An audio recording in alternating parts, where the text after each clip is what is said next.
क्या हुआ है? ऐसा लग रहा है कि रशिया वाले तो भारत से नाराज ही हो गए हैं।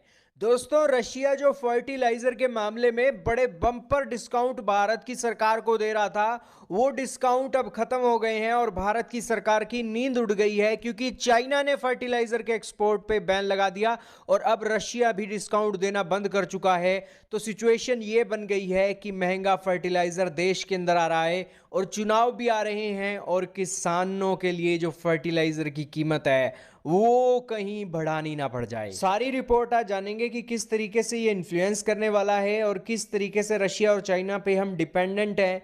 सारी बातें जानेंगे, बहुत इंपॉर्टेंट न्यूज़ है। शुरू करते हैं आज की इस वीडियो को। दोस्तों, खेतों में आज जितनी भी फसल होती है, ये फसल उतनी ना हो अगर खेतों में यूरिया, डीएपी और ये जो खाद है ये ना डले। ये खाद के कारण ही खेतों में फसल ज्यादा होती है और आज भारत के साथ साथ दुनिया के इतने सारे लोग खाना खा रहे हैं। ये फर्टिलाइजर ना हो तो लोगों के लोग भूखे मर जाएं, क्योंकि फसल इतनी ज्यादा फिर नहीं होगी। अब दोस्तों, क्या हुआ है? फर्टिलाइजर के मामले में एक बड़ी प्रॉब्लम खड़ी हो गई है रशिया और चाइना से। सबसे पहले तो जानिए कि आखिरकार ये यूरिया हो गया, डीएपी हो गई, ये फर्टिलाइजर हो गए, ये बनते कैसे हैं? दोस्तों, ये बनते हैं नेचुरल गैस से। जो धरती के अंदर से नेचुरल गैस निकलती है, उस नेचुरल गैस को ये रिएक्ट करवाते हैं नाइट्रोजन और वाटर के साथ और फिर बड़ी बड़ी फैक्ट्रियों के अंदर ये यूरिया बनता है। ऐसे ही अलग अलग फर्टिलाइजर बनाने के अलग अलग प्रोसीजर हैं और एक साइंटिफिक मेथड से इसे बनाया जाता है और ये फिर अगर हम धरती के अंदर डालते हैं तो जो एक फसल है उसके लिए बहुत ही पौष्टिक होता है और फसल बहुत ज्यादा हो जाती है। ये जो फर्टिलाइजर है वहां पर बनता है जहां पर नेचुरल गैस ज्यादा निकलती है। नेचुरल गैस अब कहां निकलती है? वहीं से निकलती है जहां से तेल निकलता है। तेल कहां से निकलता है? अपने शेखों के यहां से निकलता है, अफ्रीका के देशों से निकलता है और रशिया से निकलता है।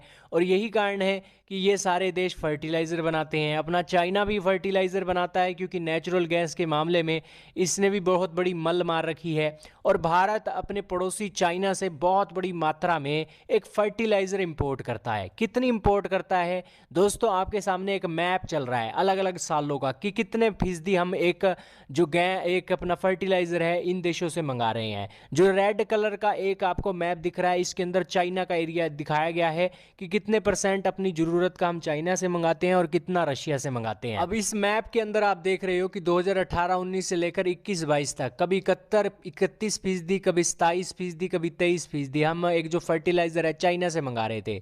लेकिन रशिया से 2022-23 के अंदर परसेंटेज बढ़ा और 20% तक ले गए और चाइना से जो इंपोर्ट है वो 15% तक रह गया। लेकिन अब चक्कर ये पड़ गया है कि चाइना ने 6 दिन पहले खबर दी थी कि यूरिया का एक्सपोर्ट जो है उसके ऊपर बैन लगा दो और उसके बाद जो फर्टिलाइजर का इंपोर्ट है वो प्रभावित हुआ। और अब ये खबर निकल रही है कि रशिया ने फर्टिलाइजर के मामले में जो डिस्काउंट दे रखा था वो डिस्काउंट देना भी बंद कर दिया है। दरअसल रशिया भारत को $80 से लेकर $85 प्रति टन के हिसाब से एक डिस्काउंट दे रहा था, लेकिन अब वो डिस्काउंट मात्र $5 प्रति टन का रह गया है। और जो एक रशिया से ये फर्टिलाइजर लाने का किराया है वो भी बहुत महंगा पड़ जाता है और जिस कारण से $540 प्रति टन के आसपास फर्टिलाइजर का इंपोर्ट पड़ रहा है। जो एशियन बायर्स हैं, जो एशिया के अंदर फर्टिलाइजर एक्सपोर्ट करते हैं, उसके बराबर ही रेट पड़ रहा है। तो यही कारण है कि दोस्तों, सरकार जो फर्टिलाइजर इंपोर्ट कर रही थी, उस इंपोर्ट के बाद दोस्तों सरकार सब्सिडी देती है, तब जाकर जो फर्टिलाइजर की जो रेट है दोस्तों किसानों के लिए अफोर्डेबल हो पाती है और फिर उस रेट के चलते किसान फर्टिलाइजर अपने खेत में डालता है।